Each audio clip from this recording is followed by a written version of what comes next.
Hi guys, this is the house I bought in January 2025. The plan is to finish as soon as possible, and this was the house I purchased with a lot of stuff inside as is, so we had to clean all the stuff out, and we clean everything from inside. Some stuff we put outside, some stuff in the bin, and we already trashed it out.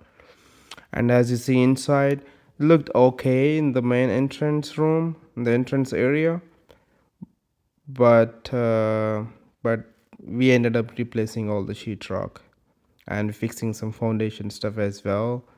And then as you see, we pretty much, this is the kitchen area, and see, it's nothing, doesn't even look like kitchen, so we remove everything. We're gonna do everything brand new, including ceiling, sheetrock, plumbing, electrical, HVAC, pretty much all brand new.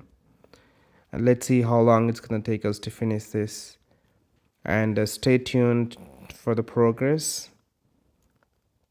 Thank you guys. Bye bye.